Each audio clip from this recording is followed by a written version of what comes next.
Hare Krishna, Hare Krishna, Krishna Krishna, Hare Hare,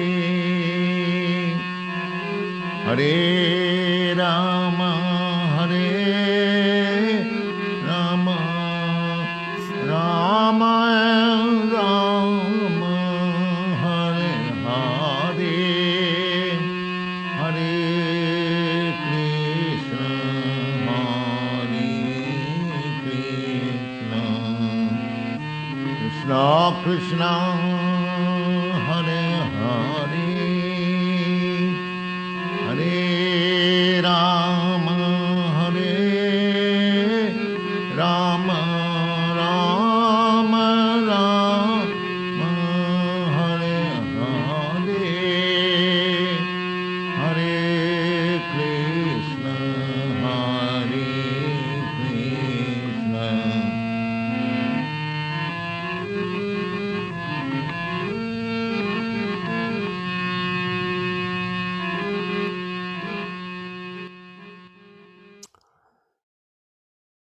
Hare Krishna. All glories to Śrīla Prabhupāda, and welcome everyone to our Sunday morning Śrīmad-Bhāgavatam discussion and reading with the Prabhupada Disciples Association Hare Krishna Society production.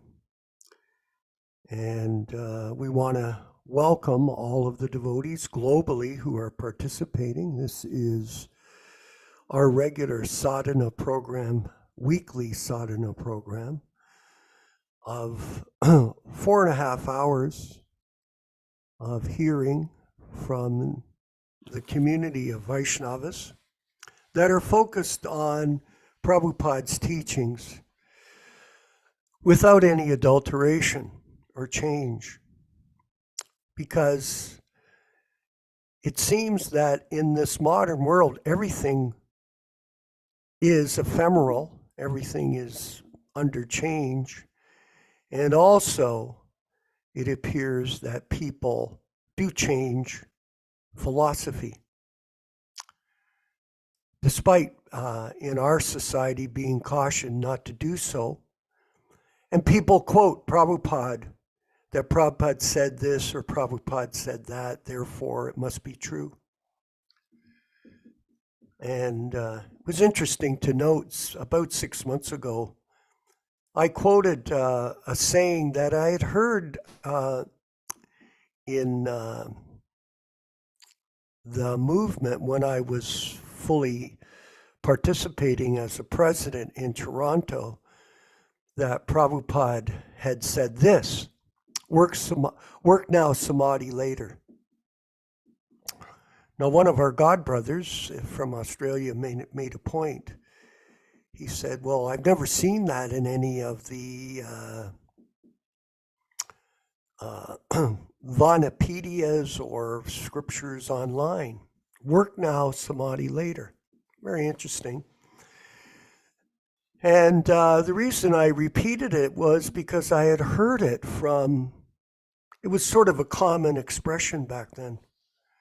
And everyone understood what it meant. It was like the example of Jayananda, who was basically concentrating on service as opposed to portraying himself as some kind of advanced scholastic Vedic scholar. Work now, samadhi later. Okay, so we had some discussion about it, and it sort of disappeared into oblivion. Fair enough. But everyone understands the point. The point is we have to concentrate on our spiritual life first, and concentrate on our devotional service first, and let that devotional service develop. The bhakti lada beads, let it grow within us by our constant practice and application. And this is part of the training, discipline of a devotee. For example, someone that is in sports. They undergo a great deal of discipline in order to develop their expertise. It's not that it just comes without any effort. The people actually, a lot of the very successful people, they are high achievers. They practice constantly. They are devoted constantly to their special talent that they're trying to develop. So in the same way, the devotees of Krishna, of Śrīla Prabhupāda, they apply themselves personally to the process. They're not looking for glorification. They're not looking for recognition. They're concentrating on being the best they can be in their own particular situation. They're located globally. Now, Yashodanandana, it was interesting today that I got a note from somebody in California. And he says to me, oh, I heard someone quoted, Prabhupada said this, just find yourself a nice boy and go get married. And he was referring to another boy. One man getting married to another man and be happy.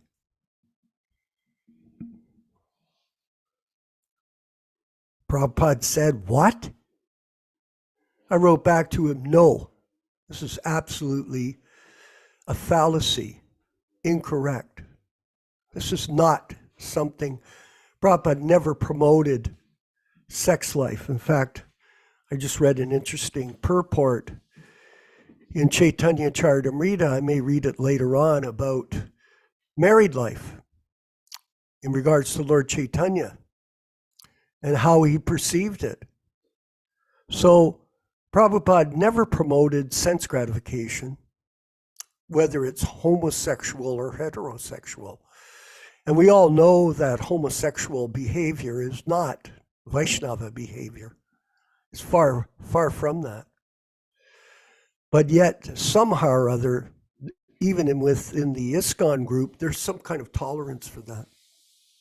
This woke philosophy that's permeating nowadays. Years ago, it was not even considered acceptable even in the Western world. Not acceptable behavior. But nowadays, this liberalism, this wokeism has become more prominent in society. And this is a demonstration of the degradation of the consciousness of people in the Kali Yuga. It's a very sad state. So Prabhupada, he never taught us to go get married with some boy. This is absolutely something we should be aware of, that people go around and do these things. I don't know who it was that brought that up, but at the same time, there are leaders within that society that make these things up constantly. The Prabhupada said this, Prabhupada said that, Prabhupada said this, and people listen to them and accept what they say. And this is misleading people in a very dramatic way from Krishna. Very sad. So please, everyone, be cautious. If there's any questions that may come up in regards to what Prabhupada said or this, we can share it in our community of devotees. We can discuss it, we can understand it, and then we move forward with a clear understanding of what's what. That's what association brings to the table in the Prabhupada Disciples Association. So we'll move forward with the diaries, which I had a chance to read beforehand, just to get an understanding of where Prabhupada was back in May. Here we have a picture of him. This looks more at the office. Remember, he had that room below Mishra's, and it was an office room. and had no kitchen and no bathroom, but Prabhupada was living there humbly and making do with whatever arrangements he had. He would go to Mishra's upstairs, or he would go to the Ananda ashram, and different arrangements. But here he's sitting with 3 people, 2 ladies and 1 guy. And he's sitting there. He's got the Bhagavatams, these original sets, which we have. You know, we're making an effort maybe to try to get more from some other source. This particular set here from 1962. This is a copy of it. A very nice, beautiful explanation of Krishna consciousness from Śrīla Prabhupāda in his original books. So this picture is showing Prabhupada, and he's with the people, and they had a tape recorder. Remember, he got his tape recorder stolen. So he moved on from there, and he's at 94 Bowery. So there we see Prabhupada, a very interesting photograph. Very humble beginnings. We'll move to the next picture. And here's Prabhupada. And on Sunday, March 6th, Prabhupada said, according to Mayapur Panjaka, today is Advyas day of Gaur Purnima. Devotees at Vrindavan and Navadvip are enjoying the celebration. I'm here alone, without any devotee companion. But I have come here to serve the Lord and not for personal happiness. I am prepared to live in hell, even if I am able to serve the Lord. Sri Chaitanya Mahaprabhu wanted that his mission should be propagated all over the world, and that is my objective. I do not mind the inconvenience personally felt. So very moving, deep prayers by Śrīla Prabhupāda, demonstrating his transcendental attitude to the difficult situations he was in. This is something we're all in difficulty, all of us. We're all suffering tremendously. We may not see it, but from day to day, things do change, and we will always be tested by the material world. So on June, we're going to move to June's highlights. So again, Prabhupada breaks the work done is broken into books, classes, and kirtans, and letters and contacts.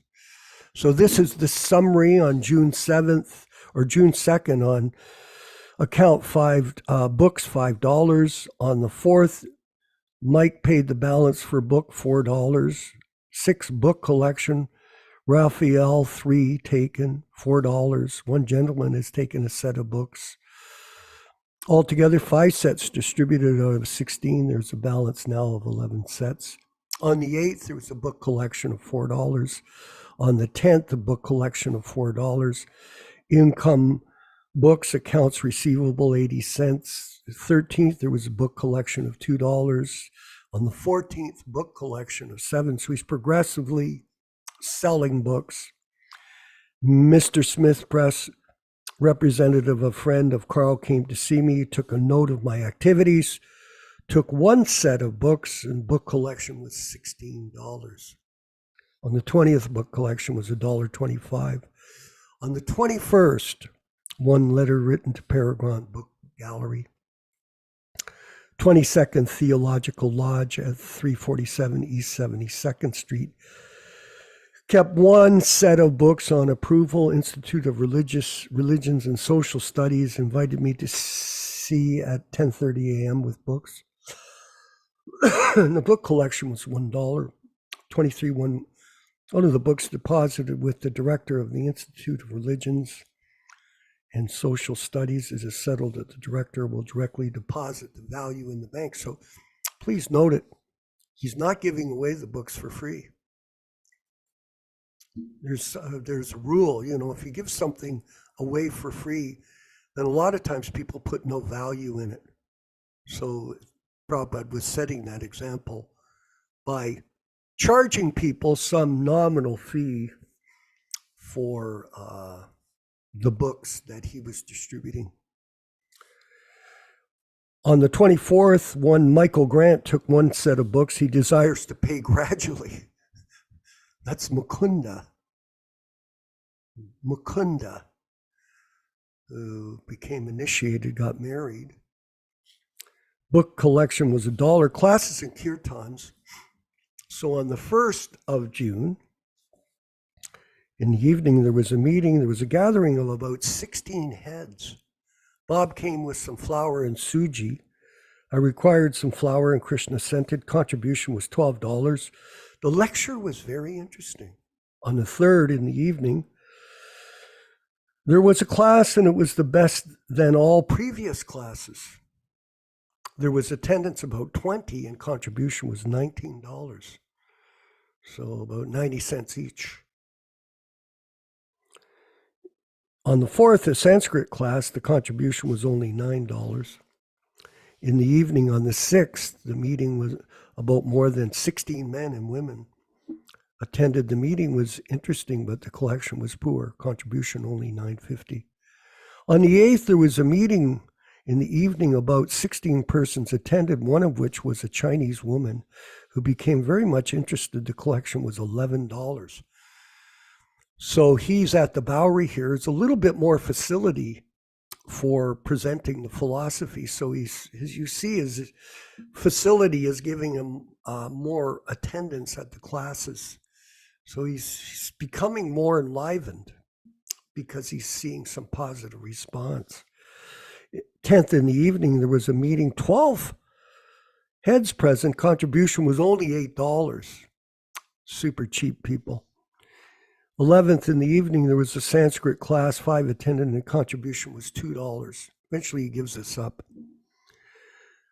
On the 12th, I cooked 12 different items, and all present, more than 16 ladies, and a gentleman ate with great pleasure. So Prabhupada was really working hard. It was all grace of Lord Chaitanya Mahaprabhu, and the contribution was $3. No money. It's like 25 cents each for lunch. 13th in the morning class, discussion on friendship and discipleship with Mr. Paul Murray. In the evening, attendance was 9 only. Somebody paid in the basket $100. So the total contribution was $103. Beautiful. On the 14th in the morning class, Carl, Nelson, and Paul attended. On the 15th in the evening meetings, there were about 12 heads. Contribution was $5.50 only. So he's aware that people are not financially supporting him. The other day, $100 contribution made by Carl to be paid to Mr. Goldsmith for registration expenses. So he's planning to open up a corporation. It's gone. On the 17th in the evening, there was a meeting. Collection was only $7. On the 18th, the Sanskrit class was poorly attended by 2 only. Contribution was $2. On the 20th in the meeting, 16 persons attended, and the contribution was only $9. And the contribution, one artist has drawn a picture of Sri Hare Krishna. On the 22nd in the evening, there was a meeting. The attendance was 11, but the collection was only $7.50. On the 23rd of June, 1966, Mike proposed to become a Vaishnava and married with his girlfriend. That's Mukunda. On the 24th in the evening, there was a meeting, and attendance was about 12, and the contribution was only $6.40. Letters and contracts. We'll read this last section. In June 1966, went to Immigration and Naturalization Office. They gave me one extension up to September 17th, 1966. Mr. Goldsmith, lawyer, came to see me in connection with the society registration. A letter received from Harvey. On the 9th, received one letter from Secretary Śrīmad-Bhāgavatam that he is not at present interested in temple construction in New York, a laughingstock. On the 10th, invited to attend an eating function on Sunday, the 12th instant. On the 11th, received one letter from Illinois, Brahmachari, and replied to it. On the 12th, J.N. Wonkawala letter by email posted. On the 13th, 2 letters received from Chandrasekhar, and the other from the Indian Embassy, D.C. It was good.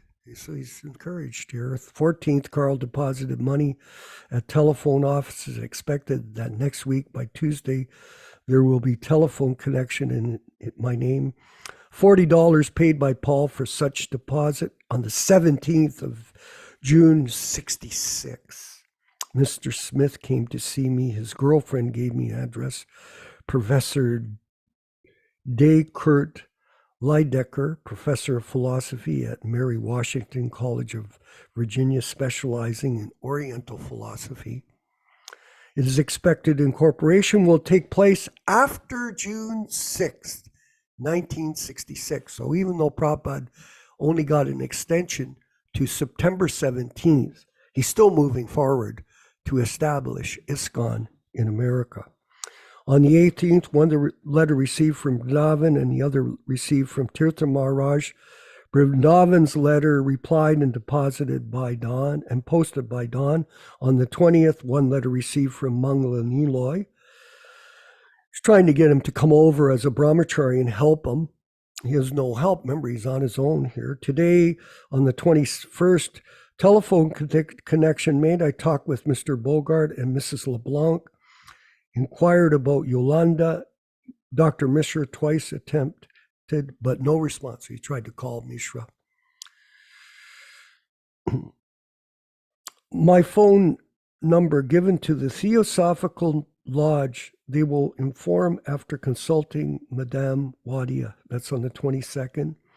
And on the 24th of June, one letter posted to Brahmachari Mangala Niloy deprecating his views that talk of corporation raised only after his coming in the country. In the morning, I saw Mike's loft. So Prabhupada's considering moving there because of the difficulties that he was encountering with this fellow Paul Murray, who he was staying with at the Bowery 94. This is before they open up the Matchless Gift Store. And this movement starts to move forward at a very rapid pace. All glories to Śrīla Prabhupāda and the Sankirtan mission that he established throughout the world in a few short years. We'll move forward with the chanting of Jaya Radha Madhava and then the Śrīmad-Bhāgavatam class. And I know Krishna Katha is getting a set of these beautiful Bhagavatams in the mail from Maduha in North Carolina. So all glories to the mission of book distribution. Haribol. Jaya Radha Madhava Kunja Bihari.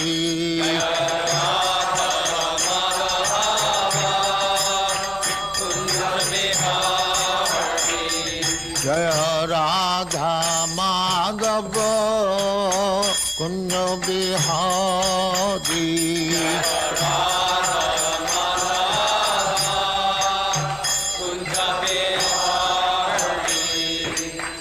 Jashodanandana Brajajana Ranjana.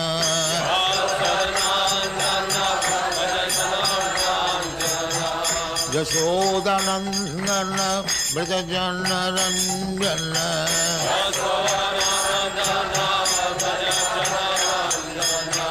Jamuna Tira Banachari.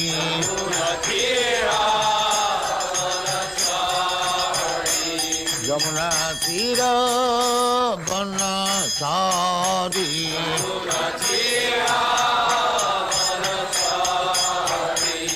Jaya Radha Madhava Kunja Bihari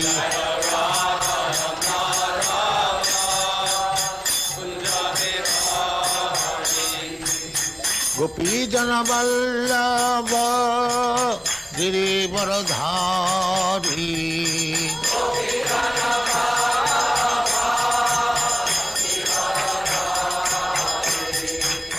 Gopi Jana Vallabha Girivaradhari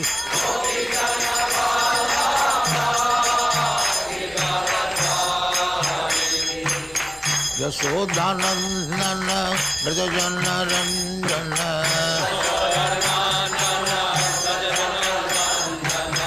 Yasodhanandana Vrajajana Ranjana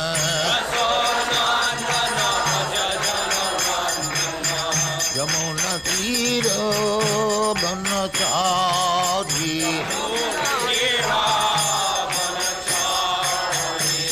Yamuna Tira Banachari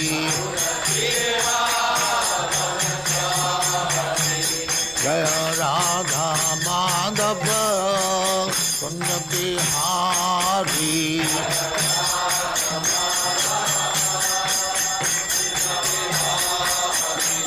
Jaya Radha Madhava Kunja Bihari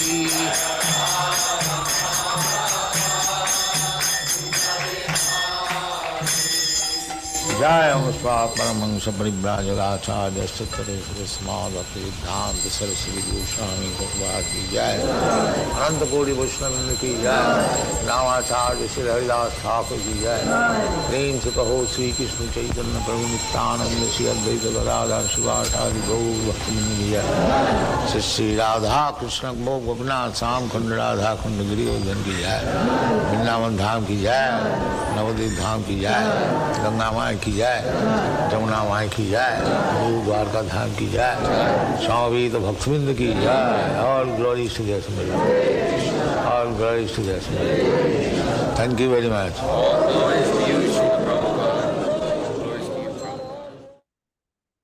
Om Namo Bhagavate Vasudevaya Om Namo Bhagavate Vasudevaya Om Namo Bhagavate Vasudevaya O my Lord Sri Krishna, the son of Vasudeva, the all-pervading personality of Godhead, I offer my respectful obeisances unto you from Śrīmad-Bhāgavatam 1:1:1. Nārayanam namaskritya Nārayanam namaskritya Naram cheva narottamam Naram cheva narottamam Devim saraswatim vyasam Devim saraswatim vyasam tato jayam mudirayat Tato jayam mudirayat. One should utter the means of conquest, Śrīmad-Bhāgavatam, after offering respectful obeisances, 1, to the personality of Godhead, Narayana, 2, to the Narayana Rishi, who is the supermost human being, 3, to the Mother Saraswati, the goddess of learning, then 4, to Śrīla Vyasadeva, the author, from Śrīmad-Bhāgavatam 1-4. Welcome everyone to this reading and discussion on Śrīmad-Bhāgavatam. We are reading from the 1962 New Delhi edition. And as we do every week, before we start the reading itself, we recite a few verses from the Canto 1, Chapter 2, which explains the meaning and the benefit of hearing this great, powerful, transcendental literature. This is from Śrīmad-Bhāgavatam, Canto 1, Chapter 2, text number 17. Śrīmad-Bhāgavatam svakata Krishnaham punyasravana kirtanaham hridyantah stohya bhadrani vidhunoti suritsatam. Sri Krishna, the personality of Godhead, who is also the Paramatma in everyone's heart, and the benefactor of the truthful devotee, does cleanse the desire for material enjoyment in the heart of the devotee, who has developed the urge for hearing his, Krishna's messages, which are themselves virtuous when properly heard and chanted. Text number 18.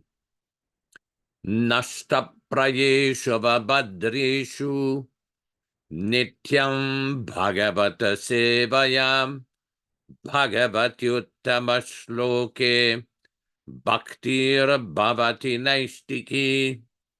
By regular attendance in the Bhagavatam class, or rendering service unto the pure devotees, all that is inauspicious in the heart of a candidate becomes destroyed almost to nil, and thus loving service unto the personality of Godhead, who is praised with transcendental songs, comes into being an irrevocable fact. Tadarajastamo bhava kamalo bhadayaschaye chetaye terana viddam stitam sattve prasidati. As soon as irrevocable loving service is fixed up in one's heart, at that time the effects of the nature's mode of passion and ignorance, such as lust, desire, and hankerings, etc., do disappear from one's heart, and he becomes fixed up in a mode of goodness, which makes him completely happy. Evam prasanna manaso Bhagavad Bhakti Yogataha Bhagavat Tattva Vijnanam Mukta Sangasya Jayati. Thus, when one is positively fixed up in the mode of unalloyed goodness, the enlivened-minded man, affected by contact of devotional service of the Lord, can positively know scientific knowledge of the personality of Godhead in the stage of liberation from all material associations. As we do every week, we will read a few notes, a few translations from a booklet called Gaudiya Kantahar, which was compiled at the direction of His Divine Grace, Śrīla Bhaktisiddhanta Saraswati Thakur Prabhupada, the spiritual master of Śrīla Prabhupada. This is from Chapter 2. We'll be reading from Chapter 2, text 21-22. This is from the Antya Lila of Chaitanya Bhagavata, Chapter 3, text 532. Duistane Bhagavata Nama Shuni Matra Granta Bhagavata Hare Krishna Kripa Patra. The name Bhagavata applies to two things: the book Bhagavata and the agent of Krishna's mercy, the devotee Bhagavata. Next text, text 222 from Adi Lila of Chaitanya Charitamrita, Chapter 1, text 99. Chaitanya Charitamrita Adi Lila, Chapter 1, text 99. Eka Bhagavata Bada Bhagavata Shastra Ar Bhagavata Bhakta Bhakti Rasa Patra. One of the Bhagavatas is the great scripture Śrīmad-Bhāgavatam. The other is the pure devotee Bhagavatam, who is absorbed in Bhakti Rasa. To be noted that this reading we are conducting today is on the basis of Prabhupada's original Śrīmad-Bhāgavatam. Today we will be reading from Canto 1, Chapter 5, text number 3 and 4. Text number 3. Jignasitam susampanamapi apite mahadadbhutam kritavan bharatam yastam sarvarta paribrimhitam jinyasitam, fully inquired, susampannam, well-versed, api, in spite of, te, your, mahadadbhutam, great and wonderful, kritavan, prepared, yastam, what you have done, sarvarta, including all sequences, paribrimhitam, elaborately explained. Translation. Incidentally, all English synonyms, translations, and purports are by His Divine Grace, A.C. Bhaktivedanta Swami Prabhupada, founder Acharya of the International Society for Krishna Consciousness, also known as the Krishna Consciousness Movement. Your inquiries were full and studies also fulfilled well, and there is no doubt about it, as you have prepared the great and wonderful work, Mahabharata, which is full of all Vedic sequences, elaborately explained. Purport by Śrīla Prabhupāda. Despondency of Vyasadeva was certainly not due to his lack of sufficient knowledge, because as a student, he had fully inquired in the Vedic literatures, as a result of which the Mahabharata is compiled with full explanation of the Vedas. Text number 4. Jignasitam aditam cha brahmayatat sanatanam tatapi shochasyatmanam akritarta iva prabhu. Jignasitam, deliberated fully well. Adhitam, the knowledge obtained. Cha, and Brahma, the absolute. Yat, what. Tat, that. Sanatanam, eternal. Tatapi, in spite of that. Shochasi, lamenting. Atmanam, unto self. Akritarta, undone. Iva, like. Prabhu, my dear sir. Translation. You have fully deliberated upon impersonal Brahman also, and the knowledge derived also. In spite of all these, why should you be despondent, thinking that yourself is undone, my dear sir? Purport. The Vedanta Sutra, or Brahma Sutra, compiled by Srila Vyasadeva, is the full deliberation of impersonal absolute feature, and it is accepted as the most exalted philosophical exposition in the world. It is delineated on the subject of eternity, and the clues implemented there are scholarly represented.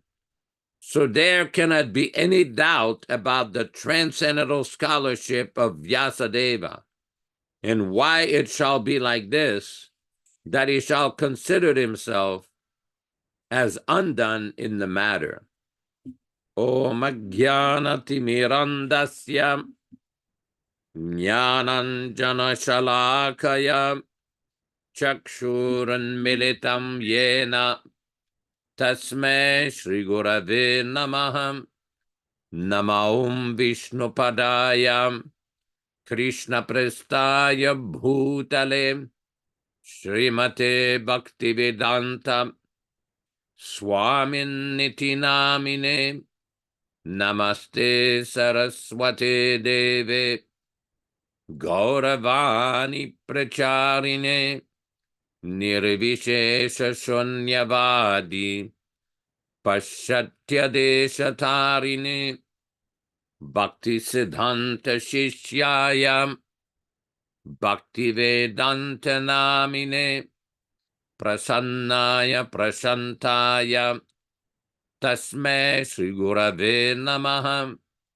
Bhagavad Vandanam Kadhyam Guru Vandana Purvakam Kshiram Sharkara Yuktam Kadatihi Visheshataham Adadhanastrinam Danter Idam Yache Punaha Punaha Śrīmad-Rupa Padam Bhoja Dhulishyam Janma Janmani Amsho Bhagavatusmyaham Sadadaso Asmi Sarvatam Tat Kripa Pikshako Nityam Tat Preshta Shat Karomishvam Sri Krishna Chaitanya Prabhu Nityananda Shri Advaita Gadadhara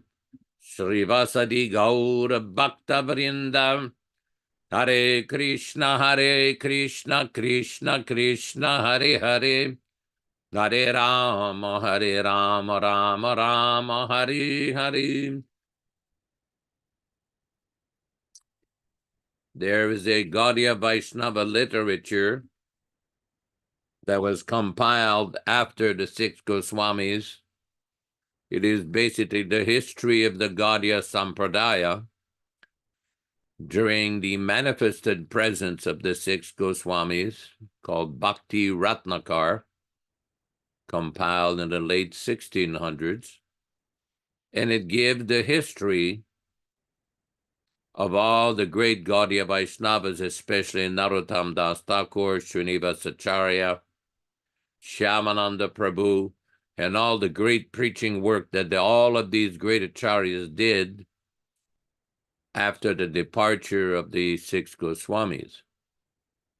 It also explains the genealogy of the six of Rupa and Sanatan Goswami's family.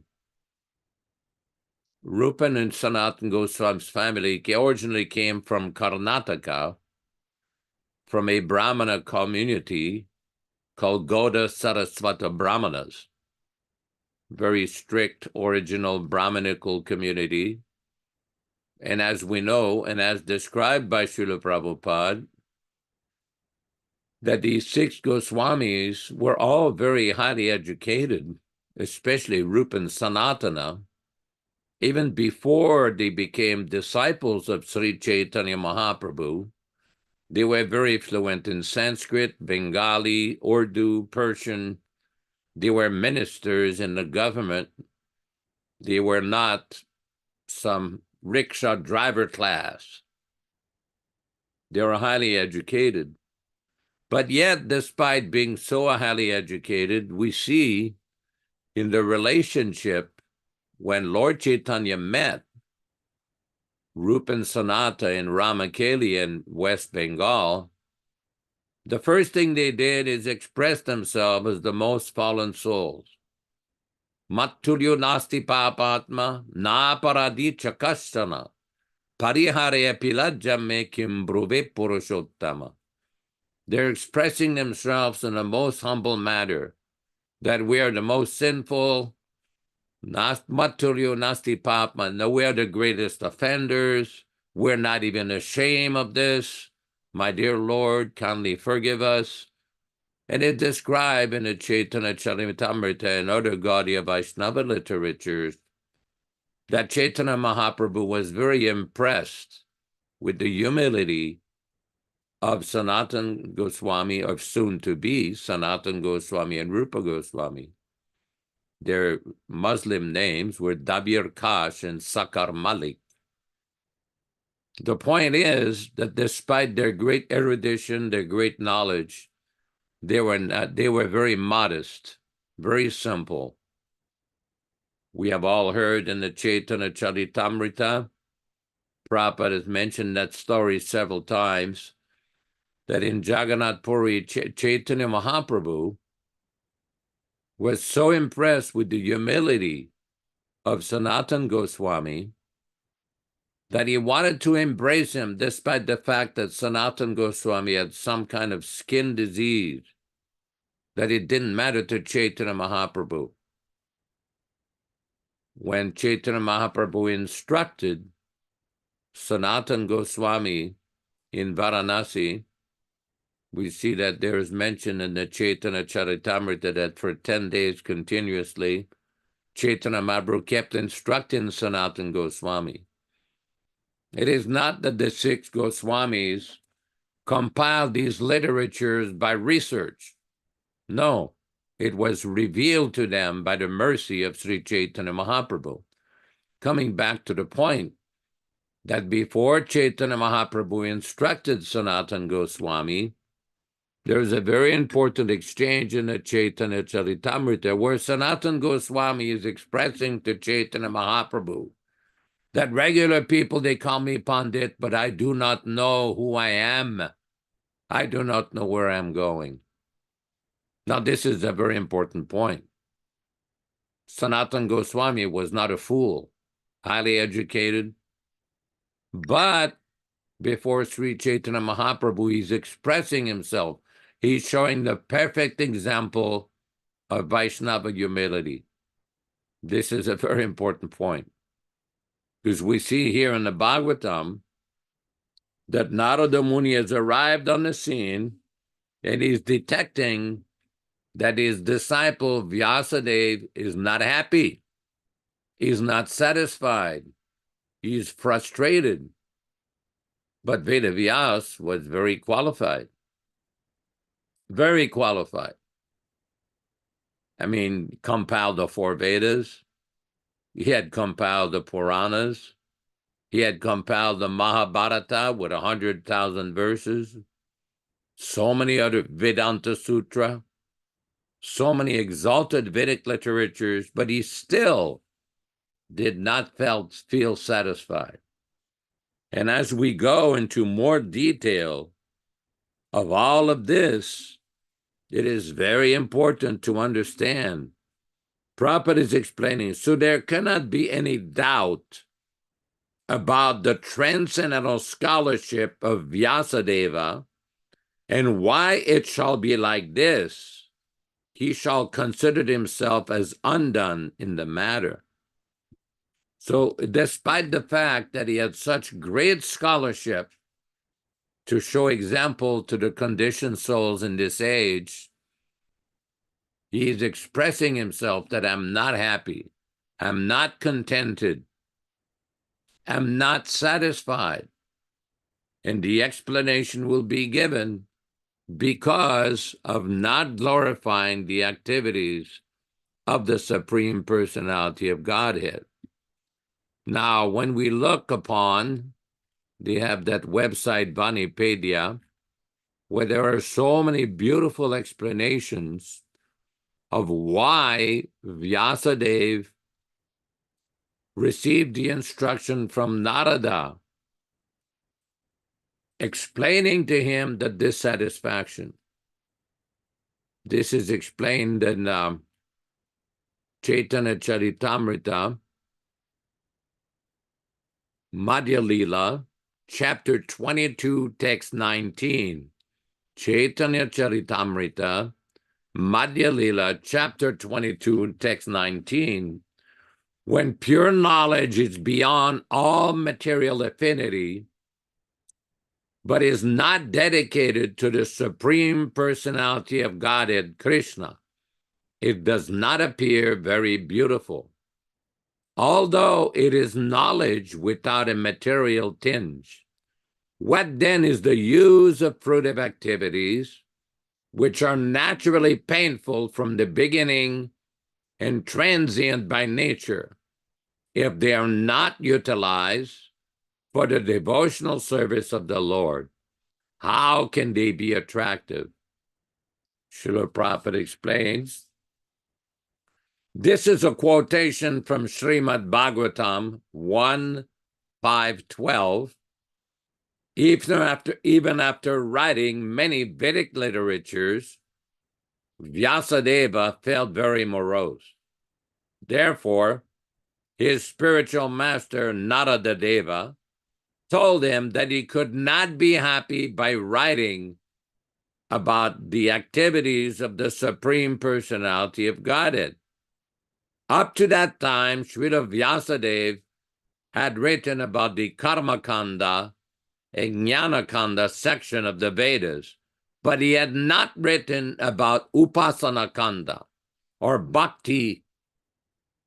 Thus his spiritual master Nārada chastised him and advised him to write about the activities of the Supreme Personality of Godhead.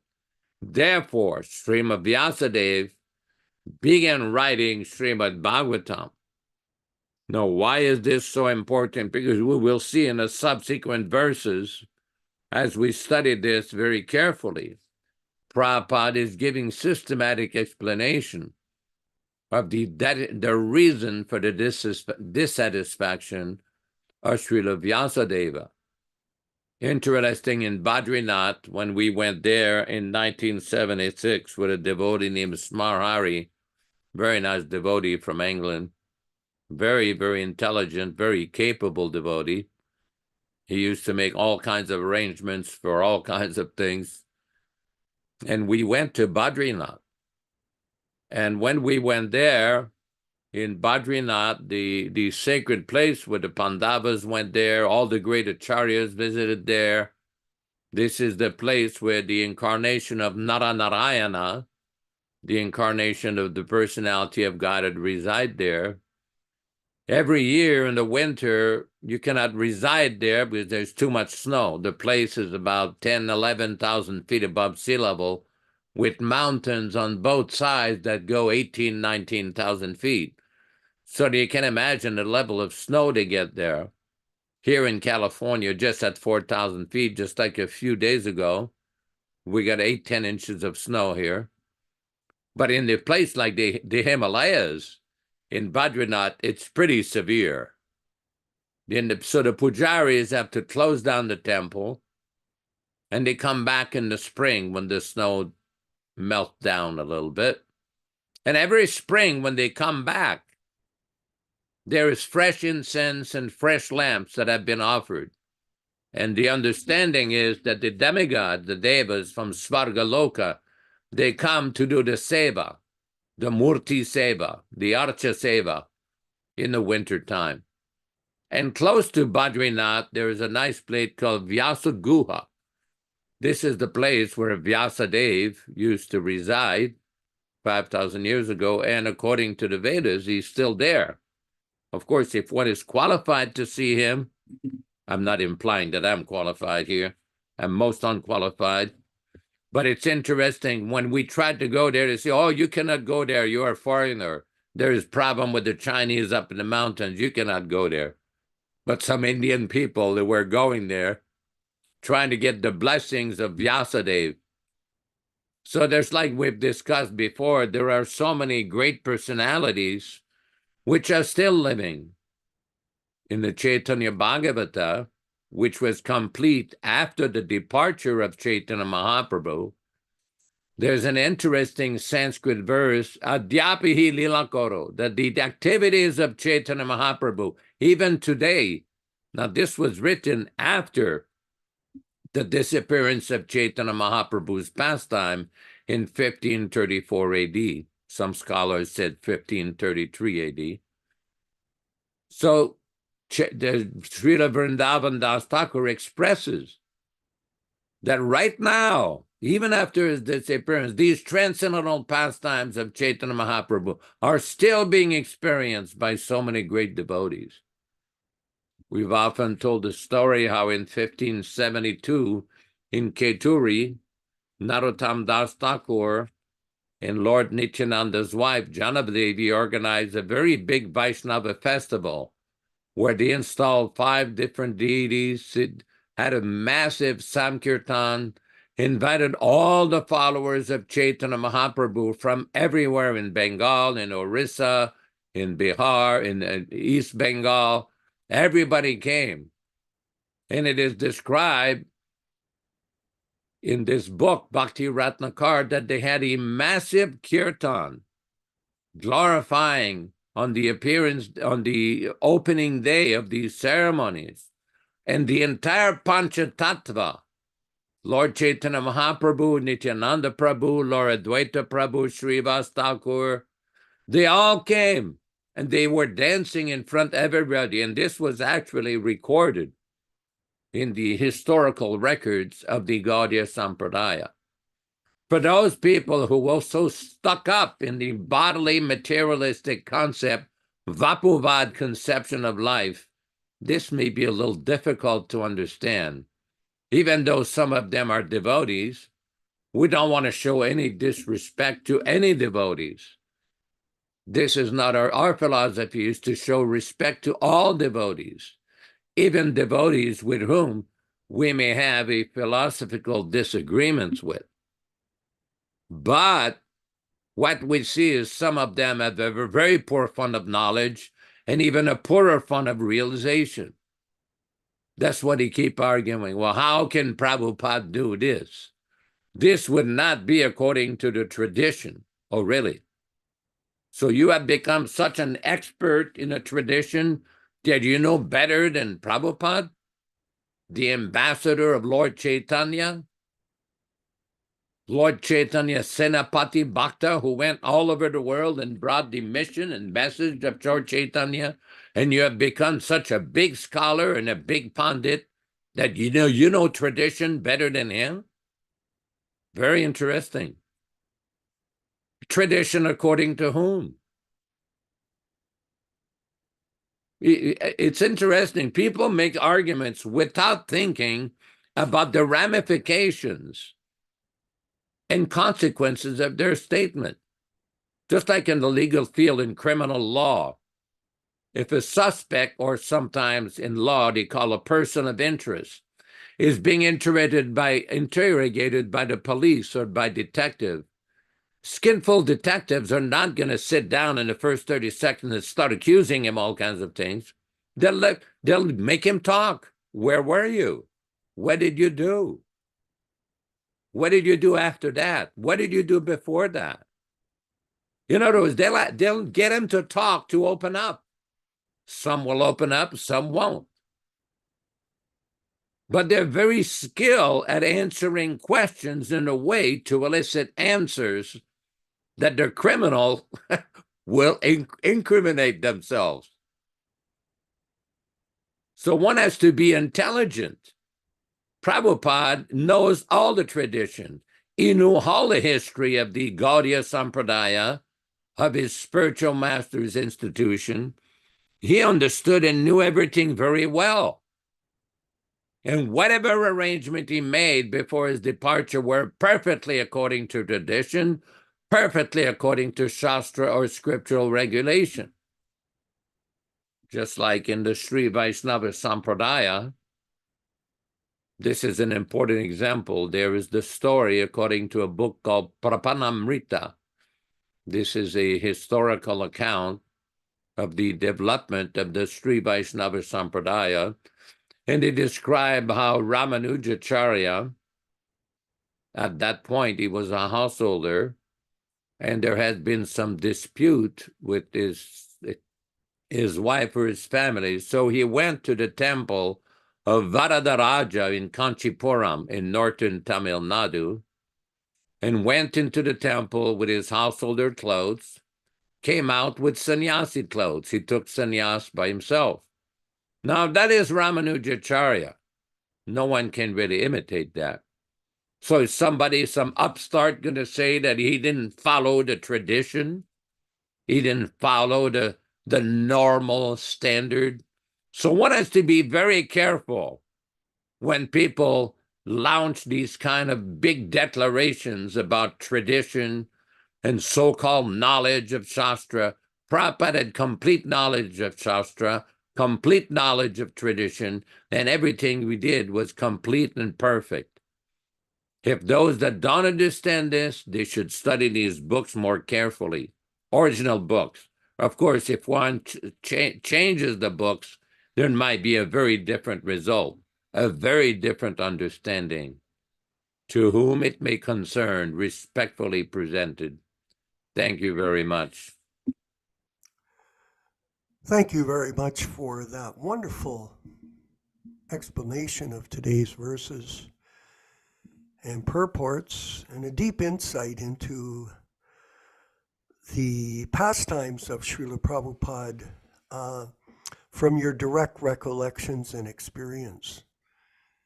And this is very valuable for all of us to get this association of God brothers who have been blessed by Śrīla Prabhupada and his personal association. And I was listening, Prabhu, to a lecture in my car, and Prabhupada was referring to Shruta codes, just like today's verse, the Vedanta Sutra or Brahman Sutra compiled by Srila Vyasadeva is the full deliberation of impersonal absolute feature, and it is accepted as the most exalted philosophical expression in the world. So these are codes. Prabhupada used the example, even in business, there are codes that business people use. He used the specific term CIF, cash including freight. And in this way, people conduct business with codes. And so the Vedic literature, the verses, are codes of insight into the absolute truth, made available to the common man for easy understanding in this iron age of quarrel and hypocrisy. So Prabhupada has referred to the terms in today's purport, Vedanta Sutra and Brahma Sutra. So there are all kinds of verses that Prabhupada has explained in his lecture that are available for us. For example, the Śrīmad-Bhāgavatam is 18,000 verses. 18,000. And the Mahabharata is over 100,000 verses that give insight. And so there are millions, actually millions of verses, of codes of understanding of what spiritual life is. Now it's strange, isn't it, Yashodanandana Prabhu, that before Prabhupada came to the West, people had little or no understanding of these truths. None. Zero. Codes of truth.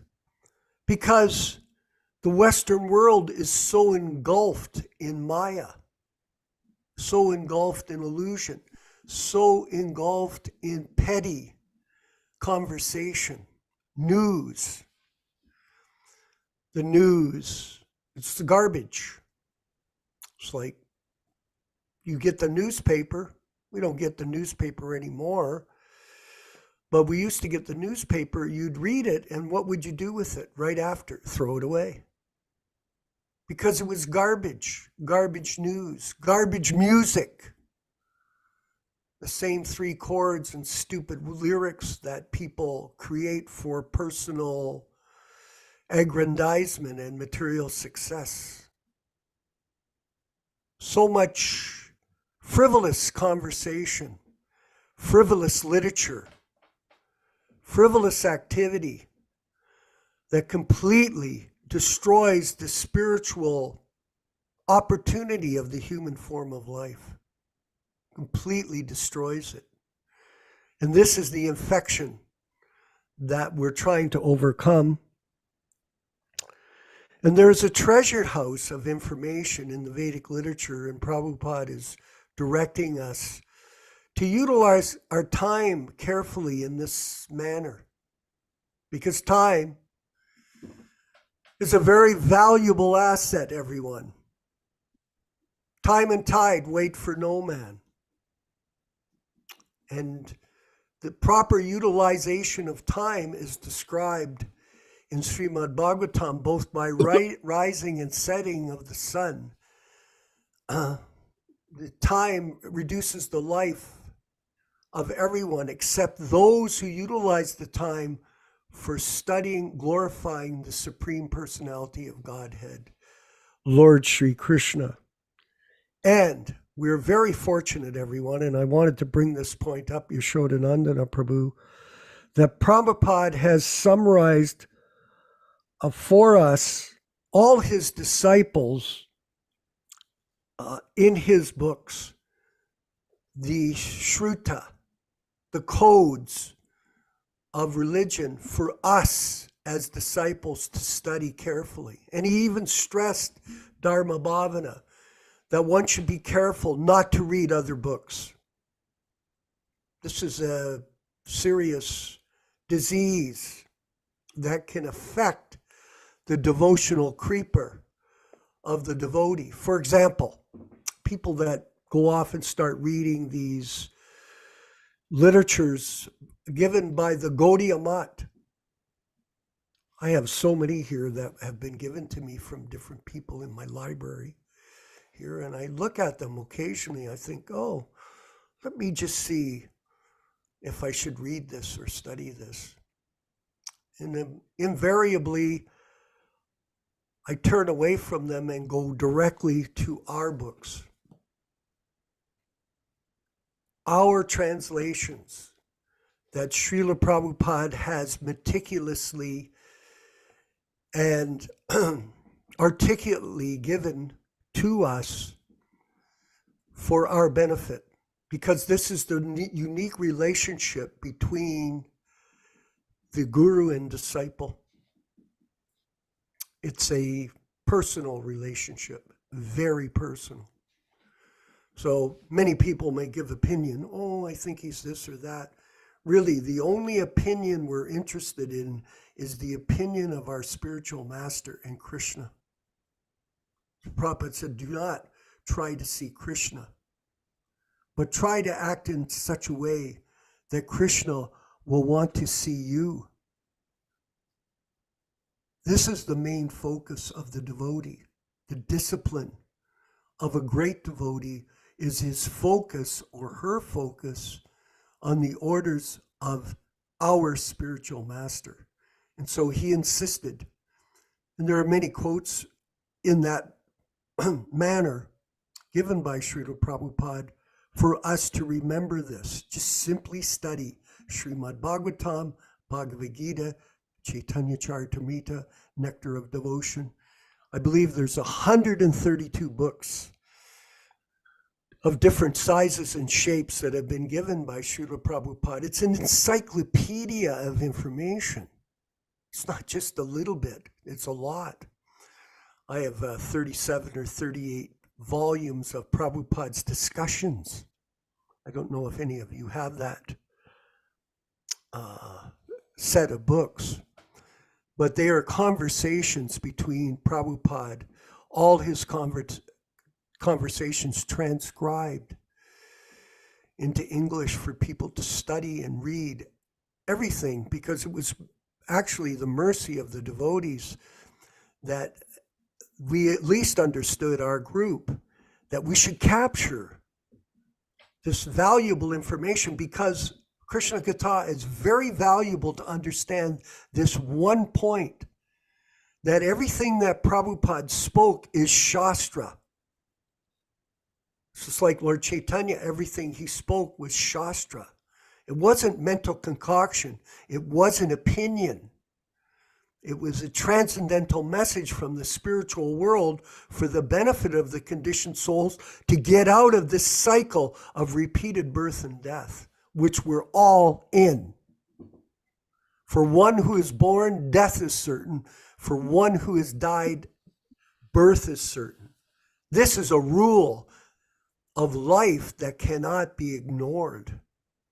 So utilization of time and a focus on Prabhupada's books should be the business of the disciples who are in the Prabhupada Disciples Association mission.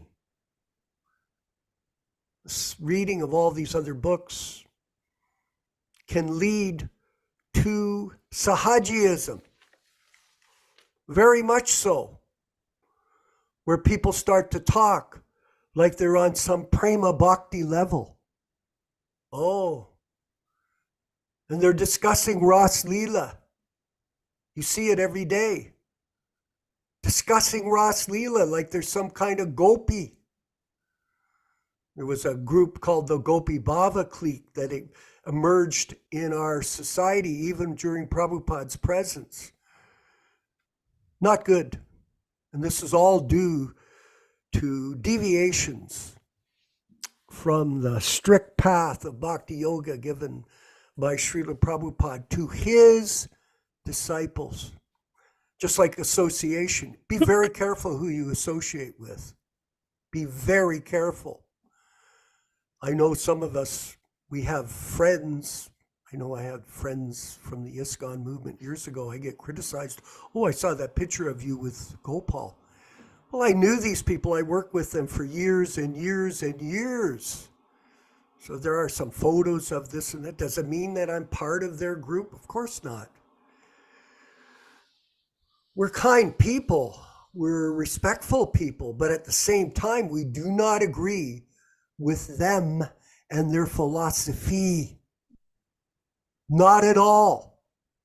And it is important to note here, there is no compromise. None. I saw a person speaking in New Orleans, and I asked a question on Facebook. I said, well, what book is he using? And the answer was, I think he uses the unedited books, but he doesn't. Sometimes he uses the other books. What is this madness?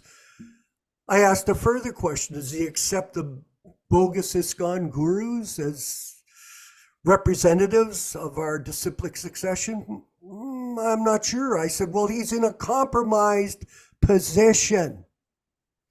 And that's a reflection of his consciousness, which is not understood thoroughly the teachings of Śrīla Prabhupāda as he delivered them to his bona fide disciples.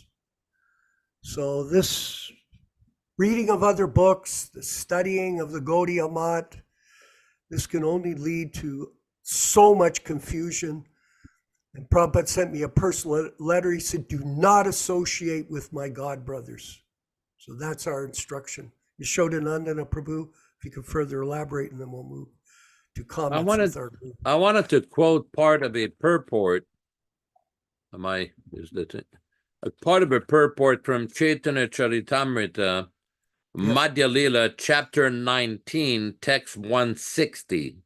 Madhya Lila, Chaitanya Charitamrita, chapter 19, text 160. The text says, if one does not distinguish between the Bhaktilata creeper and the other creepers, the sprinkling of water is misused, because the other creepers are nourished while the Bhaktilata creeper is curtailed. Purport by Śrīla Prabhupāda. If one chants the Hare Krishna mantra while committing offenses, these unwanted creepers will grow. One should not take advantage of chanting the Hare Krishna mantra for some material profit. As mentioned in verse 159, Nisidachara kutinati jivahim sana, Labha puja pratishtadi yata upashaka gana.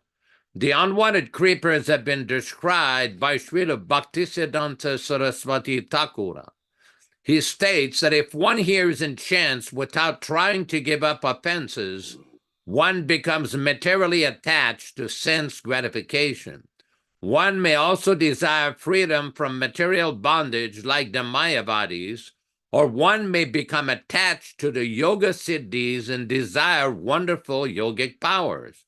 If one is attached to wonderful material activities, one is called siddhi lobi, greedy for material perfection.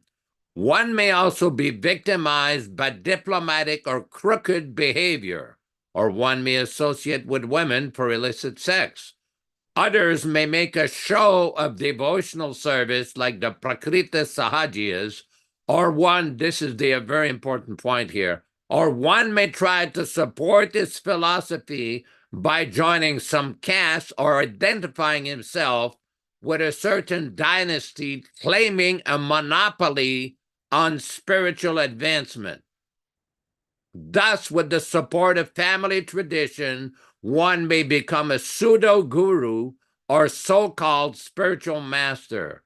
One may become attached to the four sinful activities, illicit sex, intoxication, gambling, and meat-eating, or one may consider the Vaishnava belong to a mundane caste or creed.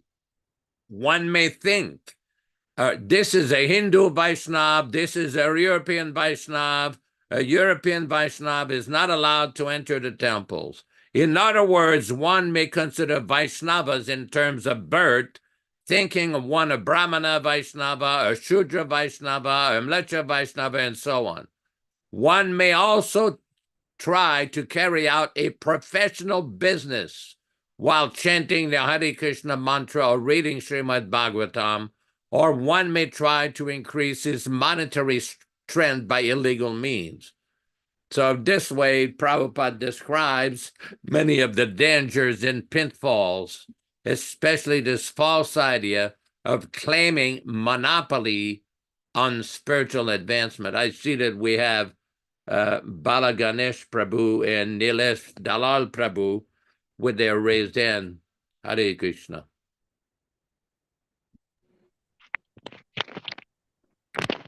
Hare Krishna, Prabhu. Please accept my humble obeisance. Am I audible, Prabhu? You're speaking a little fast. Slow down. Okay. Okay, Prabhu. So, hope it is audible, Prabhu. Yes. Yeah. Hare Krishna, Prabhu. Yeah, very interesting and thought-provoking insights from yourself and Vishwakarma, Prabhu. Thanks a lot, Prabhu. Prabhu, this was my question was related to understanding of the Śrīla Prabhupada's purports. So, in one conversation, Śrīla Prabhupada says, he explains about a question on, did Ramachandra ate meat? So, some of our devotees are saying, quoting those statements and concluding that Ramachandra ate meat. So, is it a proper understanding, Prabhu? They There's quote no Śrīla record. Prabhupada. There's no Yeah. record of Prabhupada ever making such a No, statement. they are quoting yes, Prabhu. They are quoting a conversation that happened when Akshayanand Prabhu asked this question. Prabhupada says that Ramachandra can eat the entire world also. He can devour the entire world, not just meat. So, and he compares with the construction of a bridge. Why don't you imitate construction of bridge? So, is it proper to quote Śrīla Prabhupada and say, okay, Śrīla Prabhupada told Ramachandra ate meat? How to understand this, Prabhu? So, Well, again, just like I'm repeating the point that was made by Vishwakarma Prabhu, there's a lot of different literatures, a lot of different leelas, a lot of different statements in the Shastras. It has to be heard from a realized soul like Prabhupada. One cannot screw out some meaning which is not intended. That is very important. So the difficulty we have is people making interpretation for sense gratification. But I would not put much attention to that interpretation. Hare Krishna. thanks a lot, Prabhu. And one more small question, Prabhu. You told about Bhakti Ratnakar during your conversation, okay, about the biography of the Vaishnavas. I found it very interesting. At the same time, Vishwakarma Prabhu told that we should not read anything other than Śrīla Prabhupada's books. So if I wanted to refer to those biographies, it's available by some translations from ISKCON devotees. Can we read, or should we abstain it and don't refer to them, Prabhu? Well, the one thing you may want to do is go on Vanipedia and look at all the statements that Prabhupada made by different citations from the Bhakti Ratnakar. That can be the first thing. And I'm aware that there's been different translations of Bhakti Ratnakar. I've never read the sequential translations, although I'm pretty familiar with most of the stories.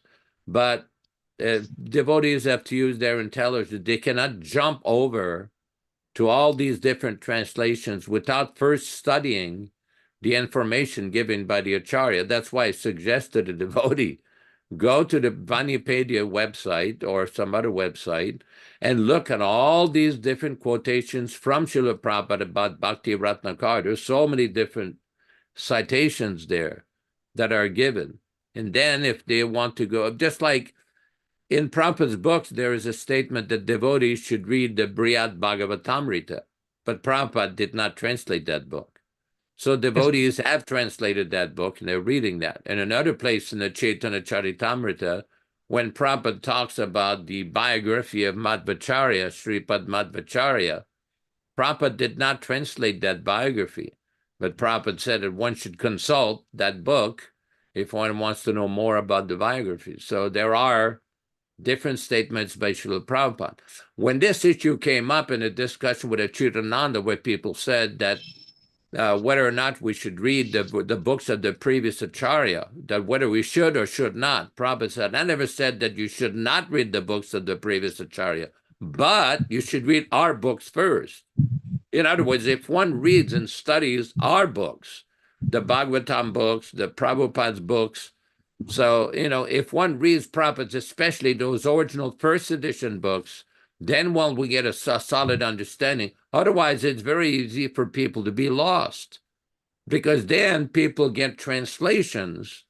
We don't know what is the qualification of the translator.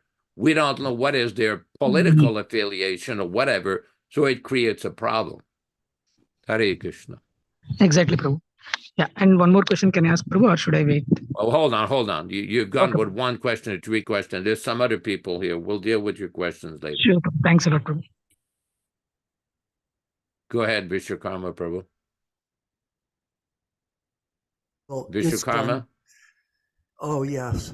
I wanted to make a comment about Bala Ganesh's statement that ISKCON people have stated this or that. There is a real question of credibility when it comes to ISKCON people. Their credibility is not a credibility that we accept. Sure, it's possible that there may be some truth, but it's like milk touched by the lips of a serpent becomes poisonous. So you be very careful reading so-called translations and books from the ISKCON people. Like, for example, there's a book, Journey Home. And there are other books that are being promoted in our mission that are considered to be bona fide or authorized. But these books are not books that are given by Śrīla Prabhupāda. They're not authorized by Prabhupada. And yet somehow or other, they're being studied by the students of this movement. So their credibility, their validity, and their understanding should be carefully avoided by all of us. Nilesh in Miami. Shama. Hare Krishna. Haribo. Hare Krishna, Prabhuji. All glories to Śrīla Prabhupāda. My only question to anybody and everybody which asks, Yes. Can I read this book, or can I read that book, or can I read this one, or can I read that one? What is the ultimate purpose of reading all these books? If I were to ask one question, what is the purpose or the significance to understand or read these books? And if you tell me that, oh, I want to go back home, back to Godhead, then Prabhupada has already said that whatever I've given you is enough for you to go back home, back to Godhead. But we still insist, like stupid students, where the teacher has given us a certain syllabus, and that syllabus is a very limited syllabus. But we, out of our material contamination, are trying to say, no, but I want to read this book also, and I want to read that book also, and I want to read this book also. If you have immaculate faith in Śrīla Prabhupada and his words, then we need to stick to those words, saying, I have given you everything which you need to go back home, back to Godhead. That's number one. We need to be very clear about it. Yes, you can read whatever you want. There are tons and tons of books out there. But what is the ultimate purpose behind it all? We need to understand that part. The second part which I wanted to ask, it was very interesting, which Yashodanandan Prabhu just read from the Chaitanya Charitamrita, where how that deviations lead to other deviations. And there Prabhupada talks about different types of Vaishnavas, European Vaishnavas, American Vaishnavas, Indian Vaishnavas. And of course, he is very strongly referring to is what's going on in Jagannath Puri, where his American disciples are even today refused entry into the Lord Jagannath's temple. But of course, Lord Jagannath has immense mercy on all of us, that whoever he refuses to see inside his temple, he comes out of the temple and then he gives darshan to everybody. But that's besides the point. So I was wondering, I read about one Prabhuji, I forget his name now, where he says that Prabhupada refused to go back to Jagannath Puri because of this particular offense. But he wanted to create a ISKCON center in Jagannath Puri, and this person started this ISKCON center over there because he comes from a background of Odissi background. So I wanted to know something about the pastimes of Śrīla Prabhupada in Jagannath Puri and his stance against the Jagannath Puri temple's position to not allow these so-called European Vaishnavas. And then lastly, I'd just like to make one quick comment as to how these different types of creepers grow along with your Bhakti Lata Beach, but they grow on the expense of your Bhakti Lata Beach. Is we can see what's happening, that in Bombay, now we have is the Bhakti Vedanta Hospital. ISKCON Chopati has started is Bhakti Vedanta Hospital at Mira Road in Mumbai and called it Bhakti Vedanta Swami Śrīla Prabhupada Memorial Hospital. Now, when did Prabhupada tell us to do this? But this hospital is there. Offshoot of that, they have created now a detox center called the Govardhan Eco Village, which is on the outskirts of Bombay in the rural part of Maharashtra, where you can go and detoxify your body through different Ayurvedic treatments and stuff. They have just built a 42 room hotel in that particular area. Now you tell me what is these, how does this, that transgressions is actually occurring in front of us, where people have deviated, and these deviations have led to what kind of results? Your comments, Prabhuji. Okay, I'm going to make a quick comment. Go ahead. Yashoda, Go ahead. is just quickly, because this is a very detailed discussion, Shama, on these matters of deviations. But when people get money and they have success, they're looking for ways and means to promote themselves and their work in the guru business. And this goes on in the name of so-called Chaitanya Vaishnavism. And we know that Prabhupada has specifically directed us to be focused on what we do, which is the practice of bhakti yoga, and not the practice of philanthropy, altruism, opening hospitals, running these massive food distribution programs. We're not sure exactly what they are, but nonetheless, our main focus is in the preaching of the Sankirtan mission of Lord Chaitanya. So let's stay focused on that. Yashoda Nandana, please.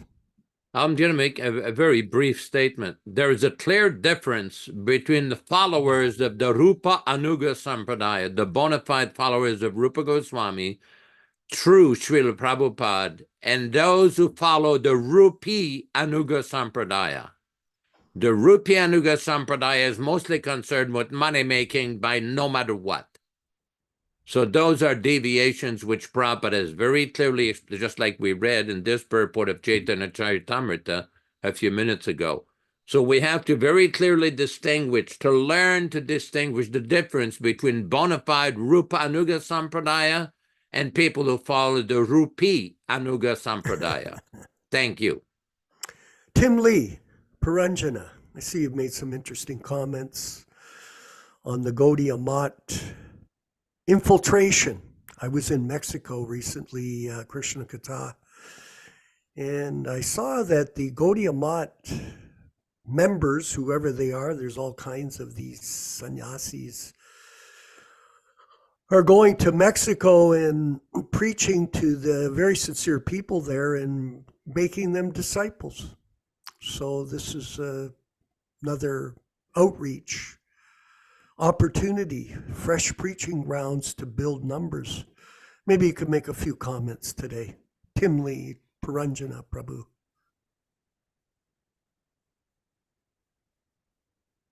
You available? Is he still there? I hope so. He was there at Ranjan?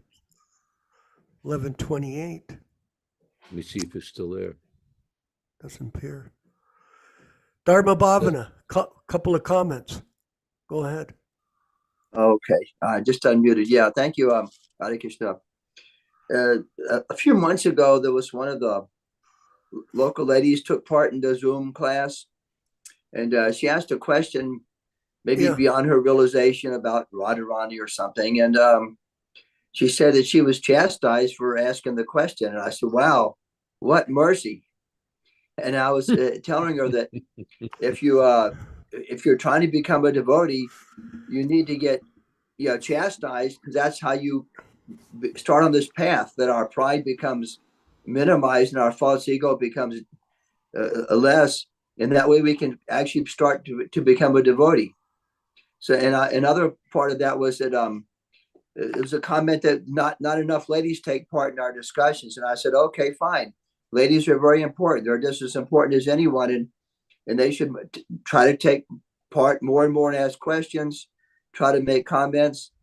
And I think there's so much that will happen more and more in the future, but now not as many ladies take part. So that's all I had to say. Thank you. Haribol. Well, there's quite a few women on the classes, and we have a large attendance list of attendees to our classes, which include a lot of women.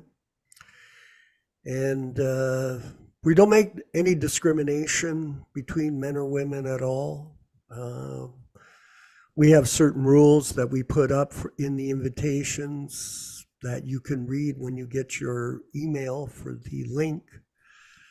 But basically, we do not restrict men or women. It's up to your desire if you want to be a part. Mm-hmm. Yes, Yashoda. Go ahead. Yashoda Prabhu. There's an interesting conversation in the Prabhupada Conversation book where Prabhupada is talking with an Indian gentleman about Bhagavad Gita. He was discussing chapter 2, text number 13, that famous verse, Dehi nosmin yata dehi. And the Indian gentleman asked Prabhupada, what about Radharani? Prabhupada, first, you understand that you're not the body. First, understand this verse, then we can talk about Radharani. And then Prabhupada said, Radharani is not mentioned in the Bhagavad Gita, because first you have to understand you're not the body and how to act with that proper level of consciousness. So that was Prabhupada's answer to people, I want to hear about Radharani. Yeah, that's... I don't think anyone chastised her. I don't recall that. I mean, we just told her the truth. Sometimes people don't want to hear the truth because it is not what they want to hear. The answer is not what they want to hear. So truth has nothing to do with opinion. Narcissistic opinion of one individual trying to ascertain why they were born and why they're here. The first thing is one should stay humble.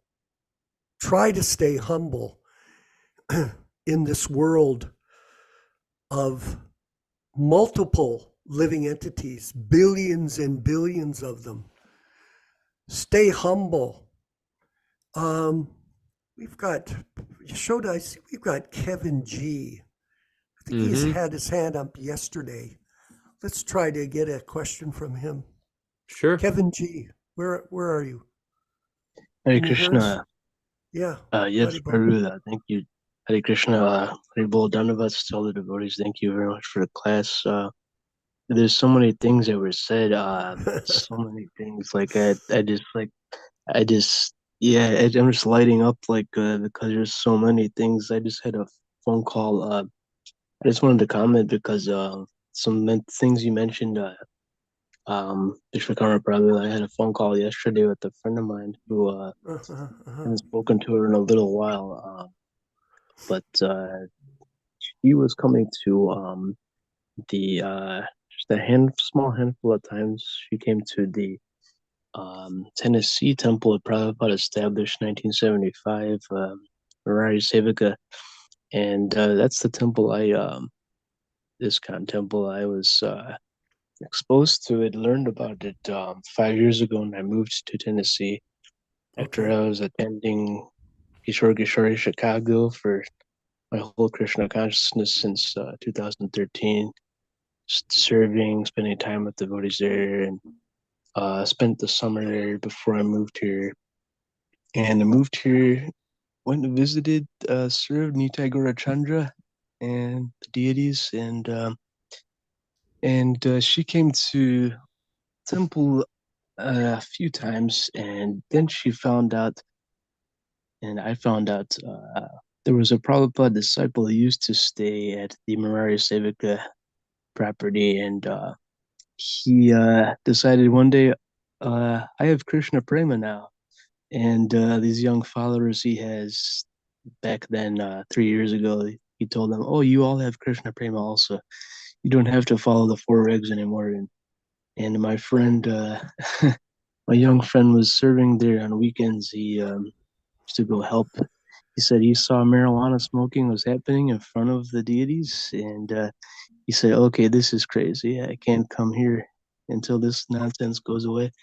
And so this person was removed from the property, and he started his own property, and his own farm property project, 30 minutes or so away. And so my friend started going to this new property, and so yeah, this is fast forward, just to sum it up. She says, all these people, they all call him a guru. Yeah, he's a guru, so he gives initiations, and oh my God, these young people are getting initiated by this person, and oh, he's the guru, and the guru this, guru that. So I basically, yeah, just through the years, because of devotees learning Guru Tattva more and more, especially having contact with Paranjana Prabhu, also is described to her, you can't follow these people who say Guru is here, Guru this, Guru that, no matter how much they get promoted as Guru, no matter how much you see people worshiping this person, they cannot become Guru. Like, you can't just all of a sudden sprout and become Guru someday. And you have to get the Shakti from Krishna himself, and yeah, this is just total nonsense, and it's very dangerous because we absorb those qualities, and the beej, like if there's no bhakti lata beej, then it's just the cheating beej that we're getting. We're getting all these other qualities. We'll absorb what we worship, and someone can Krishna, then it's just a completely offensive, will absorb offensive qualities, and so it's very strange. Okay. Well, things are going on. These things are going on, and just try to stay steady with our program, and thank you. Krishna Gata, one last point, please. Okay, thank you. This class is so full of nectar. Thank you. Can you hear me, by the way? Yeah, we can. Thank you. So much nectar. And again, because the Jiva soul is attracted to the truth, I'm just so absorbed here. There's really no need for me to comment, except for the most recent from Nilesh about the hospital and the how do you say, the detox center and all these things.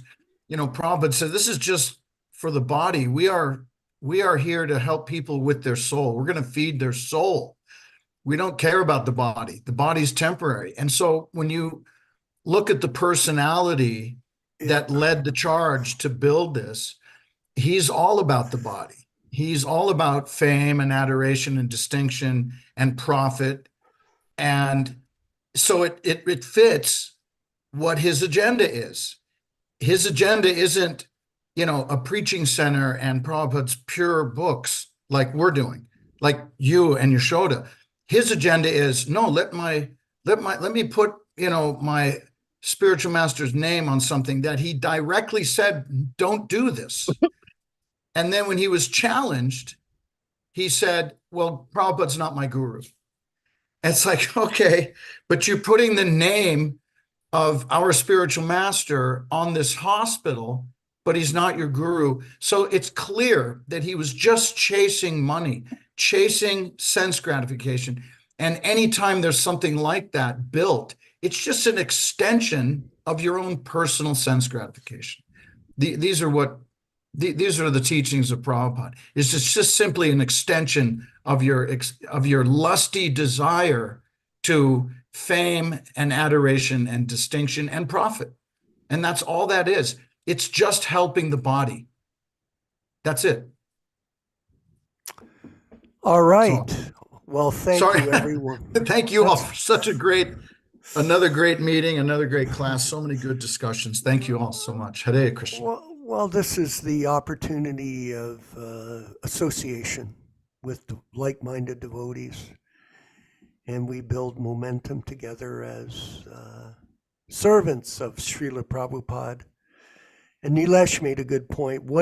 He asked a question, why do you read the books? Why are you studying? And when the answer is this, because you're making an effort to please your spiritual master. That's right. That is the answer. We study the books, we practice our devotional service, we offer respect to others because this will please Śrīla Prabhupāda. Prabhupada was speaking in a lecture. He was saying that our custom is to call one another Prabhu. What does Prabhu mean? You're my master.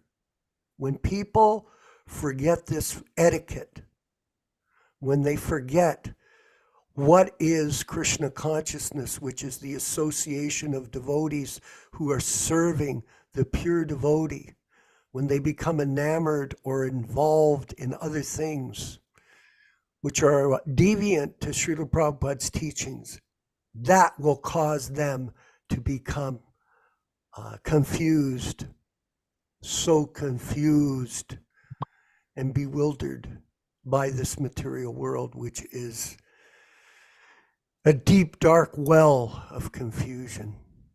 So all glories to Śrīla Prabhupada and the Sankirtan Prabhuji. mission. Who's Prabhuji. that? Who's That's that? me, Nilesh. I can't see your hand. This reminds me of one pastime which Shrutakirti Prabhu was telling us. He being his Prabhupada secretary, personal secretary for quite some time.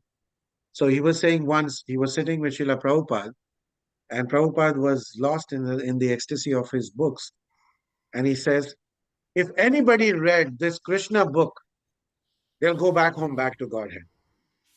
And then afterwards, he says, no.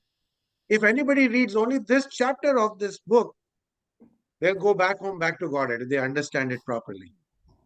And then he says, no, if they even read one paragraph of this book, they will go back home, back to Godhead.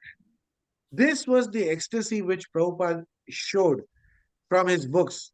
So if we were to understand what he has given us to the point where he's telling us to understand, we don't even to read the whole book. We don't even to read the whole chapter. We don't even need to read the whole paragraph.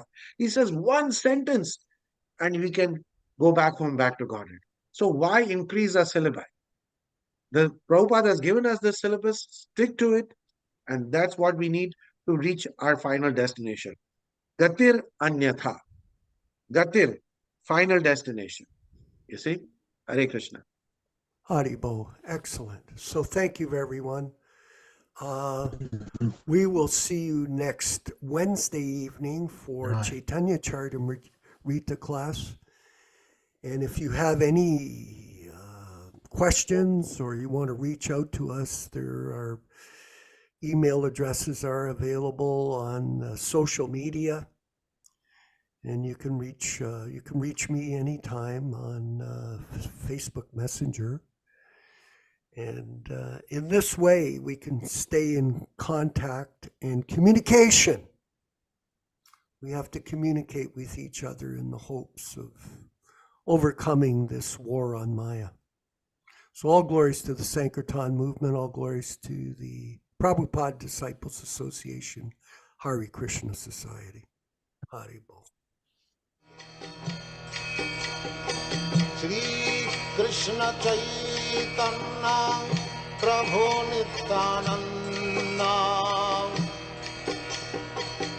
Shri Advaita Gadadhar Sivasadi Gaur Bhakta Vrinda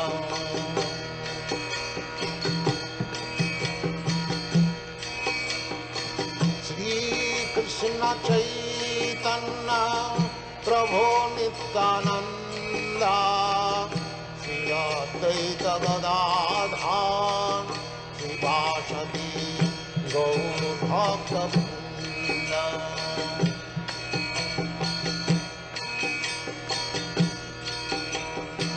Shri Krishna Chaitanya Prabhu Nityananda Shri Advaita Gadadhar Sivasadi Gaur Bhakta Vrinda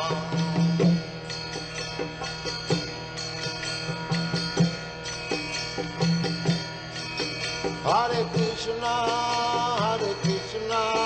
Krishna Krishna, Hare Hare, Hare Rama, Rama Rama, Hare Hare. Hare Krishna, Krishna Krishna, Hare Hare, Hare Rama, Rama Rama, Hare Hare. Hare Krishna, Krishna Krishna, Hare Hare, Hare Rama, Rama Rama, Hare Hare. Hare Krishna, Krishna Krishna, Hare Hare, Hare Rama, Rama Rama, Hare Hare. Hare Krishna, Krishna Krishna, Hare Hare, Hare Rama, Rama Rama, Hare Hare. Hare Krishna, Krishna Krishna, Hare Hare, Hare Rama, Rama Rama, Hare Hare.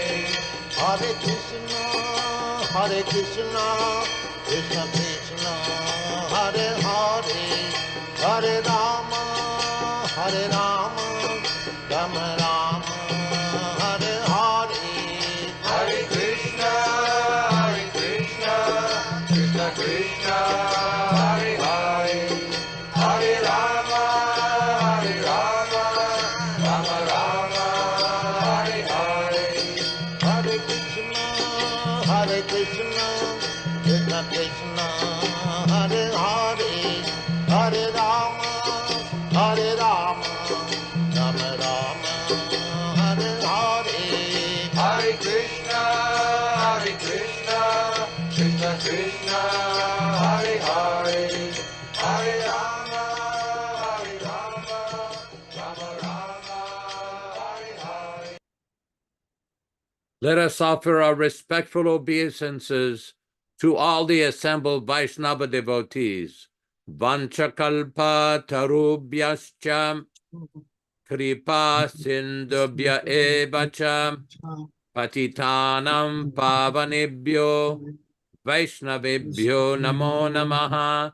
I offer my respectful obeisances unto all the Vaishnava devotees of the Lord who can fulfill the desires of everyone, just like desire trees, and who are full of compassion for the fallen souls. Hare Krishna. Thanks everybody for participating to this lively and interesting discussion. Thank you, Venkat Bhatta Prabhu, for managing the program. Vijay Pandit Prabhu, come va, come va? Va bene, Bene? grazie. Va Molto benissimo. bene. This is a special sadhu sangha, real sangha. Arrivo.